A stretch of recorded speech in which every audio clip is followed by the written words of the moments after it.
Simple question. How was that, Marty? It was good.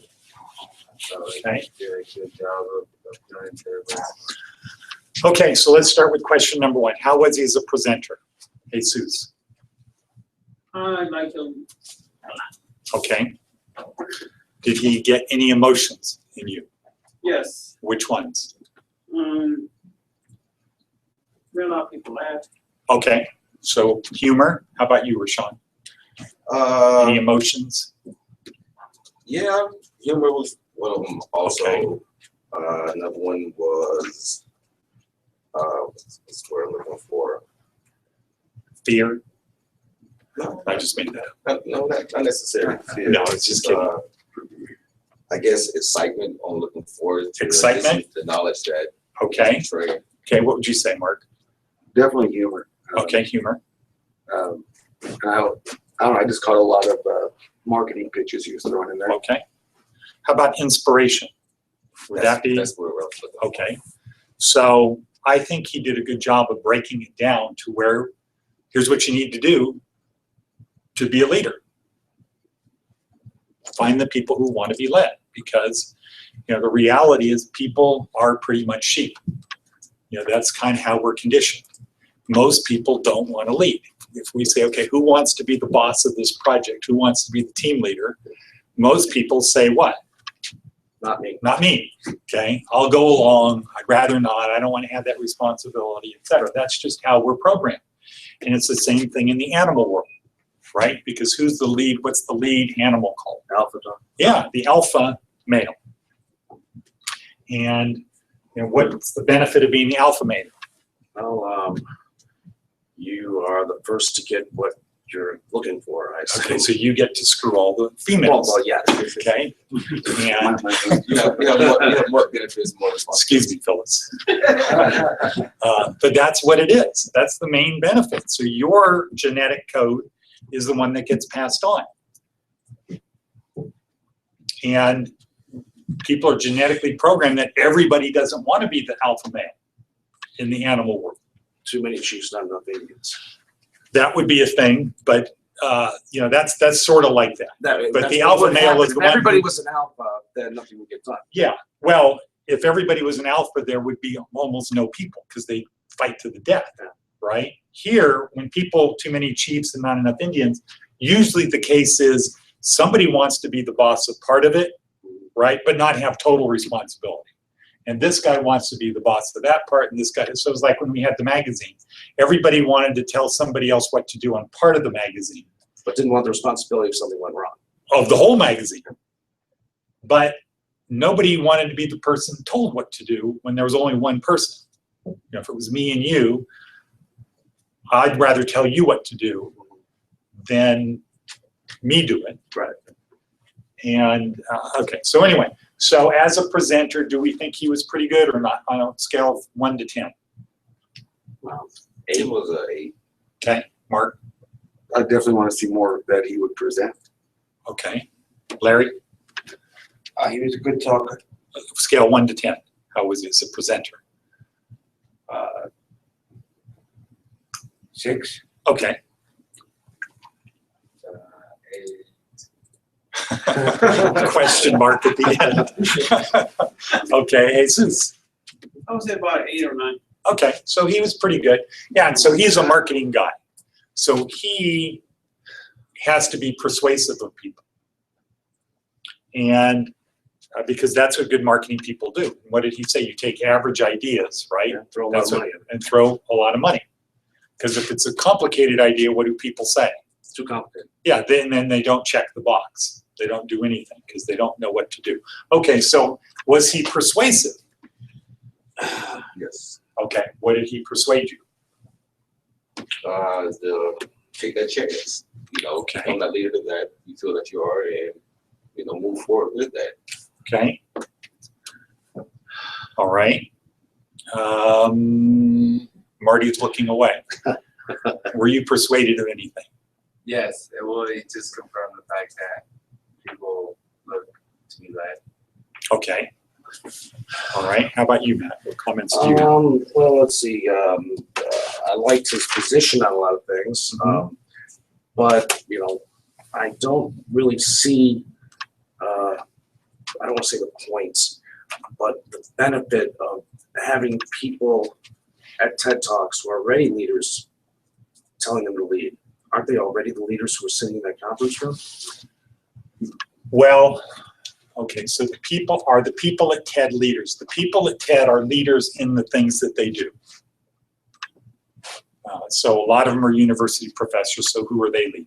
The students. They're students, right? They're leading them into new knowledge about a particular subject.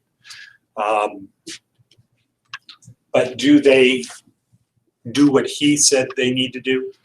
Which is start a new movement. Right. Start something new. Yeah.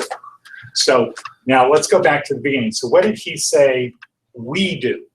We know what people who make balloon things do. We know what people who wear animal costumes do. But what did he say we do? We do the best at what we do. Or we are the best at what we do. Okay, who else? What did he say?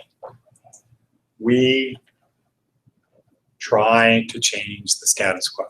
That's what he said. We do or we should? He said we tried to change the status quo. So in the As TED beginning, people. yeah, and on the TED Talks, you can go back, there's a transcript, word for word transcript of everything they're saying if you go to TED.com. This is on YouTube. So they're all heretics.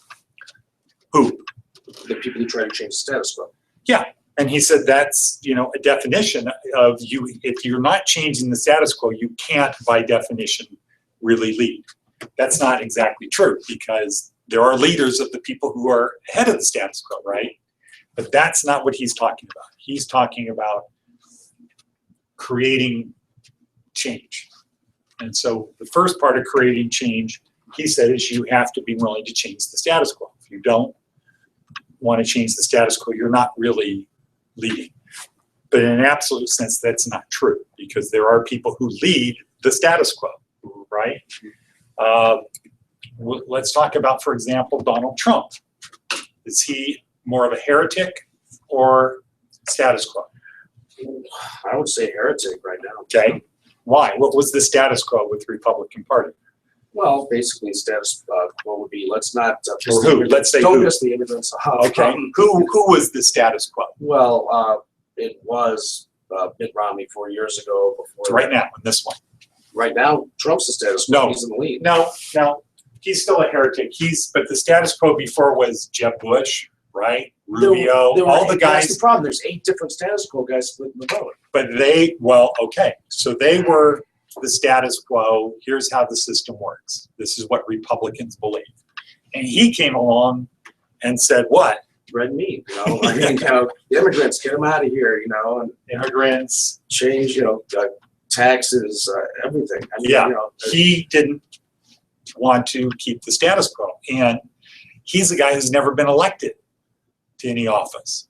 So by definition, he would be a heretic because everybody else got where they were because the party, they went with the party. they were elected by the people. They were elected by the people, but before that, they got the support of the party. He's a guy who's not looking for the support of the party, and we don't know right now whether he'll ever get it, right? If he doesn't, the Republicans will lose. Well, He'll go they'll probably lose anyway. independent, and I'm just saying, Yeah. it's a sure shot if he goes independent. Yeah. He'll lose. Oh, if he goes independent, that's going to be like When the text and the crazy exactly text. right, the little guy, Yeah. Perot, Ross Yeah, Ross Perot. Perot. What he did, and so he screwed it up for the other people. So the starting point with Seth Godin was what we fundamentally do is we want to change the status quo. Now, there's a sort of term for that about change. Hedonic adaptation. Okay, what's that? Change for pleasure's sake. Okay. I see the hedonism in hedonic. So hedonic adaptation. So hedonic is you do things that you like doing. So let's say a song on the radio, right? We have our favorite song, right? Hedonic adaptation is that process where we hear it so much it's no longer our favorite. So then what do? Go to the next one. We go to the next one. And that's just a thing that most people do, and we're conditioned to do that. You see ads on TV, you hear ads on the radio, you see ads in magazines. That is trying to get you to go with something that's going to make you happier than what you have. But it's got a certain point where it's going to turn into boredom and no one's going to care anymore. Then you're going to want something else. And so that's the system. Now, when we get into, I think, 3 weeks from now, we'll see that the counterpoint to that is stoicism. It is where you become indifferent. You don't say, external things are going to make me happier. I need to have a new car. I need to have this. I need to have those things. I need to do this. These are the people I need to associate with. You become indifferent to that and you focus on yourself. Okay, so what do you consider the definition of hedonic adaptation again? Yeah, hedonic adaptation is when you get used to the things that are your favorites, and then they are no longer your favorite. Would you say you'd enjoy it till it's unenjoyable? Well, that process is hedonic adaptation. So you start out, right, you really like it, and then over time it comes down and you don't like it so much. This whole thing is hedonic adaptation. So that process. So the rising back up would be nostalgia. When you like something In the future? in 5 years, oh, I used to love that song. Okay, and what does that curve then look like? Well, I was It doesn't start as high because you don't love it as much as you did, and it wears off a lot quicker, right? That's what we all do. And we're conditioned to do that because that's what TV is. When they say new and improved, what is that? That relates to hedonic adaptation. You used to like it. Now it's like new and improved. Yeah. Okay? Learn to love it. It's even better. You're going to like it again. We're all conditioned to do this. So on a personal level, taking it to work, we want to become aware of, aha, they're using that on us.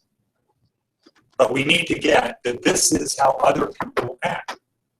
So it's value neutral. I'm not saying this is bad. I'm saying it's how it is. If you want to get people at work to respond, more people are going to respond on hedonic adaptation because we've been conditioned to it. We didn't even think about it. This thing we're learning today starts with question the status quo, which has to do with this concept. And what did he talk about was the status quo now in terms of how things are sold. Well, the TV Advertising, money, spend enough, sell enough. But he's saying it's not working. He's saying it's not working like it used to. You can't do the King model where you're pushing it out to other people. That doesn't work anymore. So as a leader or a tribal leader, you would try to gain followers to follow hedonic adaptation. Well, you need to be aware. This is people's default mode right now. Pursue things that make you happy. That's the default mode. If you want to do something different, you need to find people who believe what you believe. So let's talk about Fifth Avenue Restaurant Group, for example. Is he changing the status quo with this program? It's a new program, so it has to be changed. Okay, so he's saying, you know what, I'm not just going to hire people the way I used to. He's always wanted to hire veterans. There hasn't been a means to hire veterans and have them vetted and have them do stuff because veterans are not going to take a job. You know, he puts an ad in the thing saying, okay, we need people to bus the food courts.